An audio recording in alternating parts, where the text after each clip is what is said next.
दूसरा, धन संपत्ति से बढ़ के आत्मा के उद्धार जरूरी बा। धन संपत्ति से, सुंदरता से, अधिकार से बढ़ के आत्मिकता बहुत जरूरी बा। प्रिय रहुआ, आत्मिक होखब तो समस्या ना आई, निश्चित आई। आर्थिक तंगी ना होई, निश्चय होई।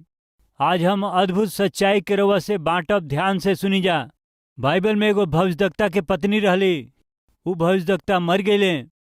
उ मरला से पहले बहुत से कर्जा करके मर गईले। मरला के बाद जवन कर्ज देले रहले उनकरा घरे अइले। भविष्यद्वक्ता के पत्नी के पास आके, तोहार पति कर्जा लेके मर गईले, तू कर्जा चुकैबो कि नाही? नहीं तो तोहरा दोनों बेटा के नौकर के रूप में, गुलाम के रूप में लेके जाए के का कहत हऊ? ऐसे डरावे शुरू कैले। ऐसे डरावला से ये भविष्यद्वक्ता के पत्नी पास में रहे वाला भविष्यद्वक्ता के पास उ गईली। के रहे वो भविष्यद्वक्ता? एलिशा नाम के भविष्यद्वक्ता के पास उ गईली। राइट, आई जा। राजाओं के दूसरी किताब ओकर 4 अध्याय 1 वचन। भविष्यद्वक्ता लोग के चेलन के पत्नी में से एगो औरत एलिशा के दोहाई दे के कहली, तोहार दास हमार पति मर गईल हमें, और वही जानिला के ऊ यहोवा के भय माने वाला रहले। बाकी जेकर ऊ कर्जदार रहले ऊ आइल हमें कि हमरा दोनों बेटन के अपन दास बनावे खातिर ले जाओ। एलिशा उनसे पूछले, हम तोहरा खातिर का करी, बताओ तोहरा घर में का बा? ऊ कहले, तोहरा दासी के घर में 1 हांडी तेल के छोड़ और कुछ ना बाटे। ऊ कहले, तू बाहर जाके सब अपना पड़ोसी लोगन के खाली बर्तन मांग के लियावा और थोड़ा बर्तन मत लिया। फिर तू अपना बेटा सहित अपना घर में जाके और दरवाजा बंद करके वो सगरी बर्तन में तेल गिरा दीहा, और जवन भर जा ओकरा के अलग तू रख दीहा। भाई और बहन लोग, एगो विचित्र घटना घटल बाटे। एगो भविष्यद्वक्ता के पत्नी बहुत कष्ट में रहली। सेवक के मरला के बाद उनकर परिवार बहुत परेशानी में रहल। ऐसे वो बहुत परेशानी में रहली त वो भविष्यद्वक्ता के पास आके, स्वामी हमन कष्ट में हई जा, हमन समस्या में हई, सेवक के मौत हो गईल बाटे, हमनी के अनाथ बना के उचल गईल बाड़े, कर्ज देवे वाला हमनी के घरे आइल, हमें दोनों बेटा के लेके जाए वाला हमें, हम का करी समझ में नहीं आवत। वो कहाँ आइली? भविष्यद्वक्ता के पास। भविष्यद्वक्ता उनकर कर्जा चुकई हैं। भविष्यद्वक्ता कुछ पैसा दी हैं, यही से काहे भविष्यद्वक्ता के पास आइली। हमहू विजिटिंग आवर्स के आयोजन करीला। यदि केहू आके अपना कष्ट के बतावल चाहत हवे त या प्रार्थना करावल चाहेला तो ऊ सोचेला कि हमनी के सतीश कुमार के रूप में एगो बेटा हमें, जाके अपना कष्ट के बतौला से बेटा प्रार्थना करी है, या एगो भाई के रूप में हमारे एगो भाई हमें अपना समस्या के जाके बतौला से एगो भाई के रूप में हमनी खातिर वो प्रार्थना करी है। यही उद्देश्य से विजिटिंग आवर्स के आयोजन हम करीला। कोनो गरीब आदमी हमरा से मिलला खातिर बिना सूचना के ही आ सकेलन, ऐसन अवसर हम देली। लगभग 12 बरिस से विजिटिंग आवर्स के आयोजन करत हई। सिफारिश के आवश्यकता नहीं खे, समय लिहला के जरूरत नहीं खे, समय से अइला से काफी बाटे। रउआ हमसे मिल सकीला। ऐसन विजिटिंग आवर्स इतना बड़ सेवा के करत कोनो ऐसन सेवा का आयोजन करत हमें आज तक ना देखली। हमार उद्देश्य का है कि परमेश्वर के सेवा करे के बा, परमेश्वर के लोगन के सेवा करे के बा। यही से परमेश्वर हमरा के चुन ले। यही से परमेश्वर के लोगन के बीच हमके रहे के बा। उनकर जरूरत का बाटे ओकरा के जान के हमके प्रार्थना कईल जरूरी बाटे। बाकी बुरा बात ई बाकी बहुत से लोग विजिटिंग आवर्स में आके दस्तावेज लेके आवत हमें, पेपर लेके आवत हमें। एगो बहिन आके बिस्तर में पड़ल अपना पति के फोटो लिया करके, ब्रदर इनके रीढ़ के हड्डी टूटल बा, ऑपरेशन करे के बा कहत हमें, 10 लाख खर्चा हुई वो कहत हमें। डॉक्टर कहत हमें 10 लाख लेके आवा, 10 लाख लिया ऑपरेशन होई। यह भैया हमरा और देखत रहली। हमरा और देखला के अर्थ का है? ये 10 लाख हमरा के देवे कहत हई या प्रभु चमत्कार करके हमारा पति के चंगा कर दें, प्रार्थना करे कहत हई। प्रार्थना के नाम मुंह से निके निकलत, हमरा और देखत हई। तब हम निश्चय कह देली, बहिन हम यहाँ हई प्रार्थना करे खातिर। रोरी पति के प्रभु छुए प्रार्थना करब। तब प्रार्थना करके प्रभु एक व्यक्ति के छू लें, इनके चंगा कर दें। कहला से वो खुश ना हो खेली। केकरा के चाहे इरा और प्रार्थना कहले कुछ पैसा दे के भेज दा, यही खातिर हमें का सेवक। ओकरा बाद एगो और बहन अली, वो आकर के हमार पति सेवक रहले, वो मर गईले। सेवक के मर गईला से कलीसिया छीन भिन हो गइल बा। हम और हमार बच्चा अनाथ हो गइल। हमें का करी समझ में नहीं आवत। प्रिय रउआ के याद होकी कि पिछला समय कोविड अइला से बहुत से सेवक जब मर गईले, ऐसे जौना परिवार में लोग मरले उ लोग हमरा के फोन कइल।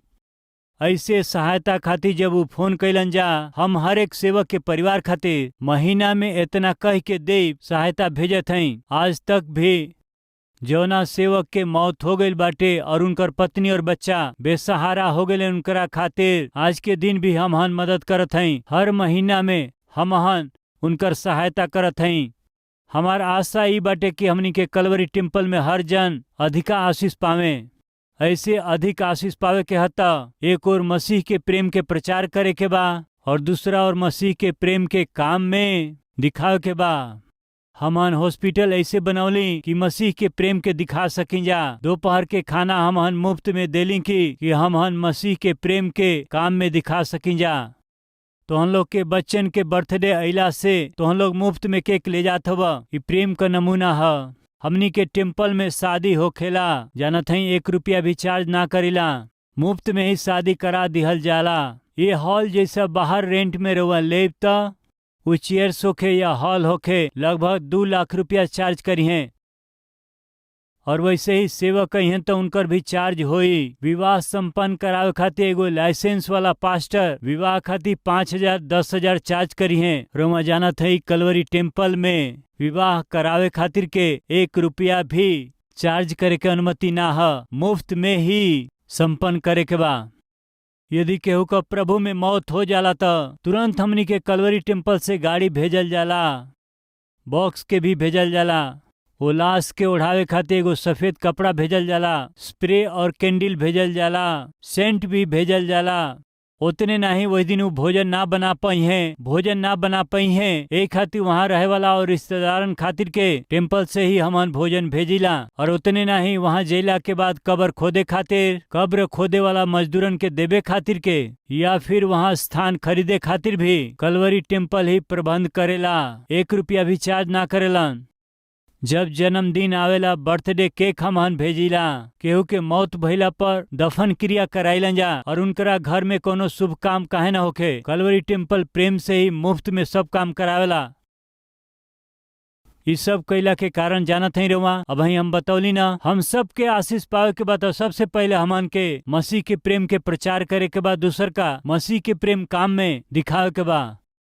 उस सेविका आके कहत है, ब्रदर हमारा बेटी के विवाह करावे के बा, विवाह होखे के बाटे, ओकर खर्चा 2 या 3 लाख रुपया होखी। हमरा बेटी के विवाह खातिर थोड़ा रउआ सहायता करी, विवाह के खर्च हमके देवे के बा का। हम का बोली, हमके कुछ समझ में ना आवत रहल। बहन तोहरा पति के मौत हो गई, ई कहत हऊ ना, महीना में इतना रुपया हम सहायता करब, रोरी बैंक में हम ट्रांसफर कर दे। नहीं शादी के पूरा खर्चा दें, कैसे कर सकीला। ओकरा बाद कुछ सेवक लोग अइले, हमरा सामने ही फोटो दिखावे लगले। उ का रहल, ये भवन के नींव डालल बाटे, लिंटर बाकी बाटे, भवन बनावे के बा, हमन के मदद करी। का हई मदद करे के बा। ओकरा बाद एगो और सेवक कैले, हमनी के पास कलेसिया बा, बाकी चर्च भवन नहीं खे, यदि रउआ पैसा देब तो हमनी के चर्च खातिर जमीन खरीदे के। का हई एक बार हम ऐसे ही गलती कैली, हम जौन सहायता कर सकीला वो सहायता करके रउआ मानब या ना। विजिटिंग आवर्स में हम लिफाफा में कुछ पैसा रखत रहली। कोनो पास्टर अपना कष्ट के बतावे तो मदद देते रहली, ये पैसा ले बड़ा खुशी से उजात रहले। और केहू अइला से एगोरी कवर दे, हम उहो बड़ा खुशी से जात रहलन जा। खुशी से जाए वाला चुप रहलन का ना रहलन। रउआ के कुछ चाही तो वहाँ चल जा, कवर लिफाफा बस सब लाइन लगा दिहले। आवे लगले के सेवक और बहुत से भाई लोग लाइन लगा दिहले। लिफाफा खत्म हो जात रहे। उस दिन परमेश्वर हमसे कहले, हमार बेटा सतीश, तो के पाठ सीखे के बा। कहा प्रभु, हम ए दिनन में ध्यान देत हई तू एगो छोटा साइज के परमेश्वर बनत जात हव। कैसे बनत हई? एगो छोटा साइज के परमेश्वर तू बनत हव। ई का प्रभु हम परमेश्वर बनत हई? नहीं त का हमार सेवक होखे या हमार बच्चा होखे, यदि उनके कोनो कष्ट आवे त वो कष्ट के तोके नेके बतावे के, वो कष्ट के वो हमके बतावे। यदि वो तोहरा पास है तो उनकरा ओर से तोहके हमसे प्रार्थना करे के बा। ई का तू उनकर सहायता करे लगला? तू एगो छोट साइज के परमेश्वर बने लगला। परमेश्वर वही दिन हमसे बात कैले, हमारा सेवक और हमारा बच्चन के बीच में तोहरा के दीवार नहीं के बने के, सावधान रहा, यही से साइड हो जा। उनकरा जीवन में कोनो दुख आवे, कष्ट आवे तो हमारा पास आवस जा। यदि वो तोहरा पास जाइए तो काहे जाइए? उनकरा ओर से तू प्रार्थना करब, यही से ही, ना कि तू कोनो दान धर्म करब, यही से नहीं। यदि तू ऐसे ही दान धर्म करत रहब तो तोहरे पास सही है, हमारा पास में ना आई है। जे तोहरा पास में आवेला ओकरा खातिर तू प्रार्थना कर, हम वो प्रार्थना के सुन के उनकरा जरूरत के, आवश्यकता के पूरा कर दे। प्रिय, कुछ दिन के बात हुए, एगो बहन सुंदर बच्चा के लेके अली। बतावे लगली 12 वर्ष से हमार बच्चा ना रहले। हमन बहुत दुख उठौली, बहुत तड़पली। ऐसन स्थिति में हमन रौरी पास में अली जा। हमन रउआ के बतौली कि हमन के बच्चा नहीं खे, कृपया हमनी खातिर प्रार्थना करी। ऐसे हमन रउआ से कहली जा। उस दिन रउआ हमनी खातिर प्रार्थना कैली। रौरी प्रार्थना के परमेश्वर सुन के सुंदर बालक के हमनी के दिले हमें। यह जौन परमेश्वर चाहेलन। प्रिय भाई और बहन लोग, सेवक के रूप में हम काहे हैं जानत हैं जा? रौरी कष्ट के समझ करके, रौरी दुख के हम बांट करके, रौरी ओर से हम प्रार्थना करे खातिर हम हैं, आर्थिक मदद खातिर नहीं। यदि हम ऐसा करे लगब तो रुआ परमेश्वर के पास ना जाए, बाकी सीधे रुआ हमारा पास में आए। ई परमेश्वर के मर्जी ना है। आर्थिक रूप से दुख उठाए वाली ई औरत जौन सेवक के पत्नी रहली, भविष्यवक्ता के पास गईली, एलिसा के पास गईली। स्वामी, संकट आ गईल हवे, सेवक के मौत हो गईल बाटे, बच्चन के जीवन कष्ट में बाटे, कैसे जी समझ में नहीं आवत। ये हमनी के समस्या बा स्वामी। ऐसे वो भविष्यवक्ता के पास में काहे अली? भविष्यवक्ता के पास में बैंक बैलेंस बाटे का सोचत हई? नहीं प्रिय, तो फिर भविष्यवक्ता के पास में भविष्य बनाए वाला परमेश्वर का सुनहरा वचन हवे। भविष्यवक्ता के पास जैला से भविष्यवक्ता परमेश्वर के वचन के बताई हैं, और वचन के हमान सुनी त वो भविष्यवक्ता के वचन के यदि हमन मानी त हमनी के जीवन संभल जाई। ई हवे वो विधवा के उद्देश्य। माँ, हम जौन बताइबू करबू, बताई जौन बताइबू हम करब। तोहरा वचन में सामर्थ बा। वो परमेश्वर के वचन है, वो परमेश्वर के वचन हवे, यही से हम ओकरा के पूरा करब। तो तोहरा पास का बाटे बताव। हमरा पास का बा? एगो तेल के हांडी बा, ओकरा अलावा हमरा पास कुछ नहीं खे। तोहरा पास तेल के हांडी बा? हाँ बाटे स्वामी। तो हम जौन बताइबू करबू। हाँ बताई हम करब। अपना पड़ोसिन के पास जा, जहां जहां खाली बर्तन बा वो खाली बर्तन के लेकर के आव। तोहरा हांडी में के तेल के तू लेकर के खाली बर्तन में तू उंडेला। कहा स्वामी फिर बताई? तोहरा तेल के हांडी के ला, वो तेल के खाली बर्तन में गिरा द। वो हांडी के लिए पास में खाली बर्तन में वो उंडेली उंडेली ऐसे गिरावत समय वो पात्र भर गईल, बाकी ये हांडी में के तेल खत्म ना भइल। ई कहा ये हांडी का तेल वो बर्तन में गिरवला से कम होके के चाही ना, कम ना भइल। फिर एगो और पात्र में तेल गिरावे लगली, वो पात्र भर गईल, बाकी हांडी में का तेल कम ना भइल। वहाँ के खाली हर एक पात्र के वही दिन वो स्त्री भर दिहली प्रिय लोगन, बाकी उनकरा हांडी में का तेल कम ना भइल। और वो अपना बच्चन के बुलौली, देखा सगरी बर्तन भर गइल बाटे और कोनो बर्तन लेके आव। माँ गांव के सगरी बर्तन के लेके आइल हई या महतारी, अब कोनो बर्तन के भी तू देखा उ भर के उमड़त हउवे। ई का बेटा छोटा से हांडी मकर तेल के हमहन दूसरा बर्तन में हमहन गिरावत हई जाता। इतना चमत्कार कैसे हो गई? ऐसा ही चमत्कार होई काहे कि बाटला में ही परमेश्वर अपना आशीष के छिपा के रखले हमें। आज रउआ कलवरी आवाज के सहायता कैला से का करत हई?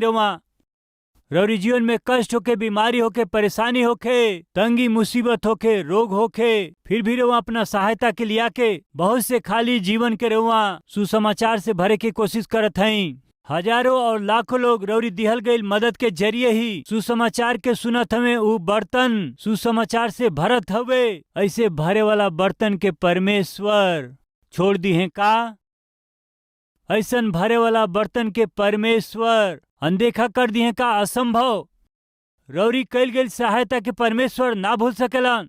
बाइबल में हमन देखेली जा उनकरा लियावल गईल सगरी पात्र भर गईल। अब उनकरा घर के हर एक बर्तन भर के उमड़त हवे।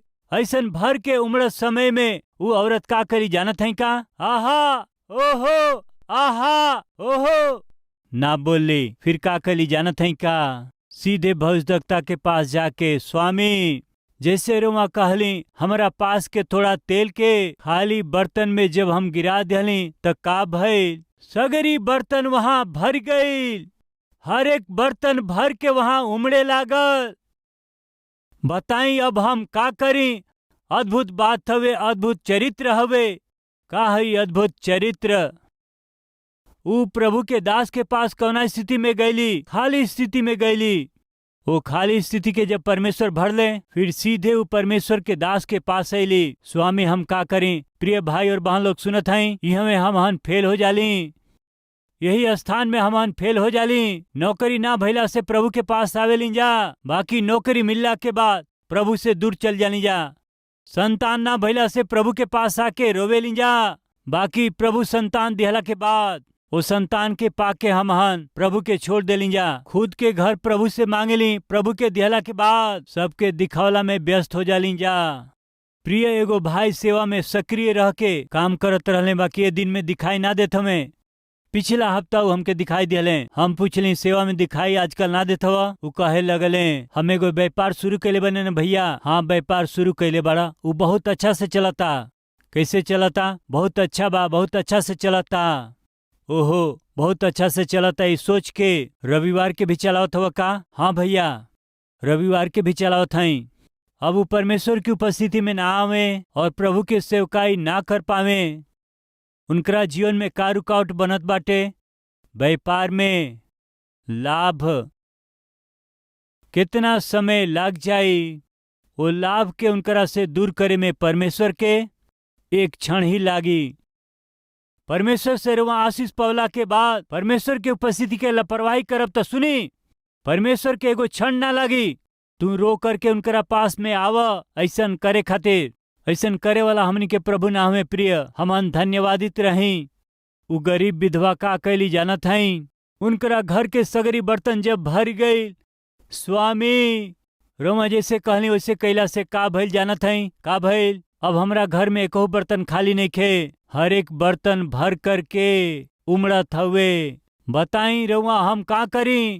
कहा अब ही हम का करी? ई हवे व्यक्तित्व, ई हवे आत्मिकता। प्रिय भाई प्रिय बहन, कब ही अली का प्रभु के उपस्थिति में? प्रभु नौकरी बिना हम बहुत तड़पली। घर के रेंट हम ना दे पौली, किराना वाला के हम ना दे पौली, बाकी आज रउआ हमके एगो अच्छा नौकरी दिहली। बताई हम का करी? ये नौकरी के जरिए रउआ पूछले बानी।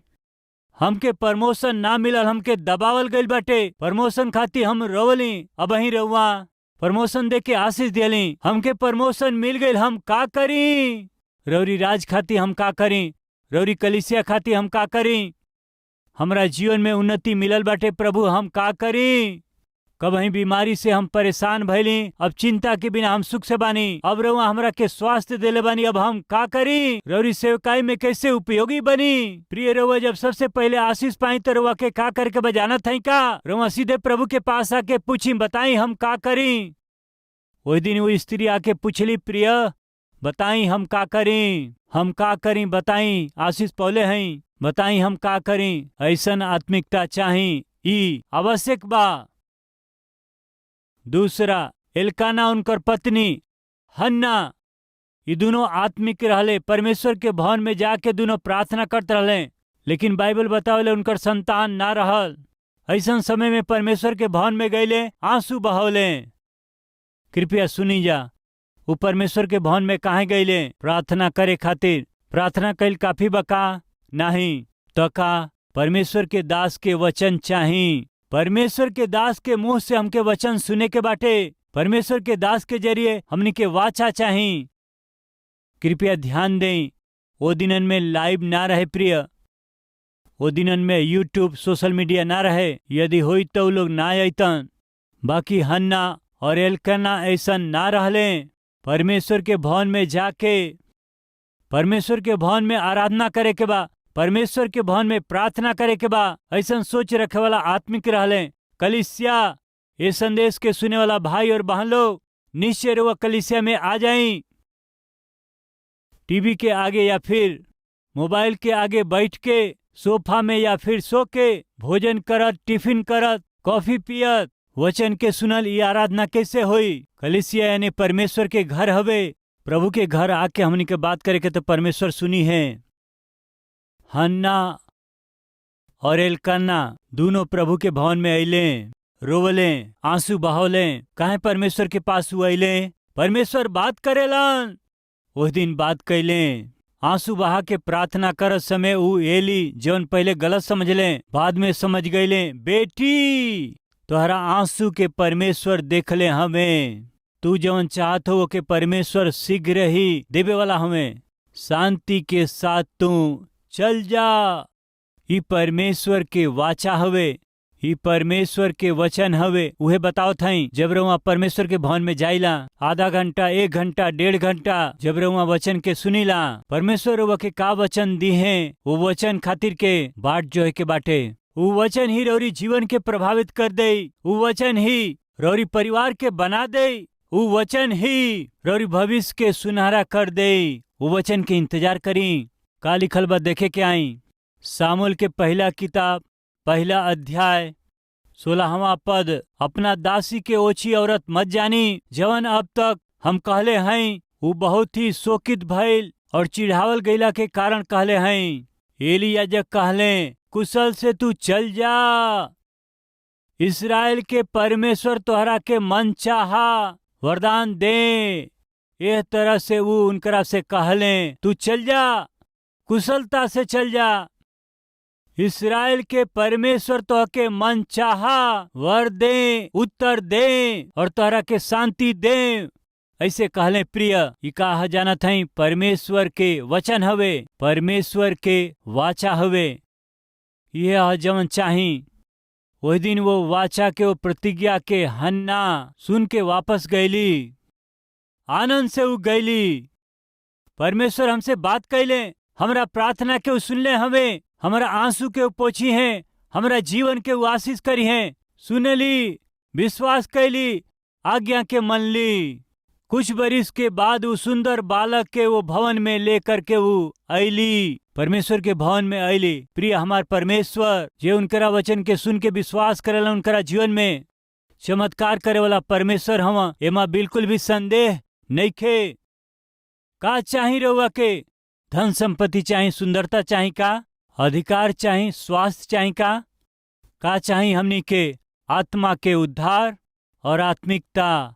आत्मिकता भइला से का होई? रउआ परमेश्वर पर निर्भर रहब, रउआ प्रार्थना पर निर्भर रहब, रउआ प्रभु के वचन पर निर्भर रहब। प्रतिज्ञा के रउआ अपना ले। ये संसार में कहीं से ना मिले वाला जवाब परमेश्वर की उपस्थिति से रउआ पा सकब। यह तो परमेश्वर हमनी से चाहेलन, यह तो हमनी के चाही ना। यही से आई जे हमनी के एगो फैसला करी, प्रभु जवन हमके चाही संपत्ति ना ह, सुंदरता ना ह, अधिकारु ना हवे, स्वास्थ्य ना हवे, हमके चाहे वो आत्मिकता हर एक जरूरत के रौरी पास से हम पा सकी। रउआ ऐसन आत्मिकता के देई प्रभु जी। आई हर एक जन प्रार्थना करी, प्रार्थना में जुड़ जाई।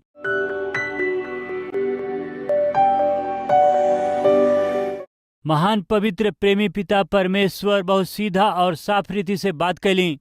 बोल गईल ए वचन के हर एक के हृदय में फलवंत करी, आत्मिकता के बढ़ाई। हमहन के आत्मा के उद्धार चाही, हमहन के जरूरत है आत्मिकता, सुंदरता से, संपत्ति से, अधिकार से बढ़ के पिताजी बहुत ही जरूरी हवे आत्मा के उद्धार, बहुत ही जरूरी हवे रौरी साथ में संगति के आत्मिकता। यही आत्मिकता के साथ हमनी के बढ़े के बा। ये समय अपना आप के रौरी हाथ में देता ही जा, सिर से एड़ी तक परमेश्वर जो ना हमनी के जीवन में कमी बा, पाप जौन बा के क्षमा करके माफ करी। रौरी लहू से हमनी के धो करके शुद्ध करके निरंतर रउआ के ग्रहण योग्य, महिमा के योग्य हम जी सकी सहायता करें। यीशु के नाम से मांगत हैं पिताजी, आमीन।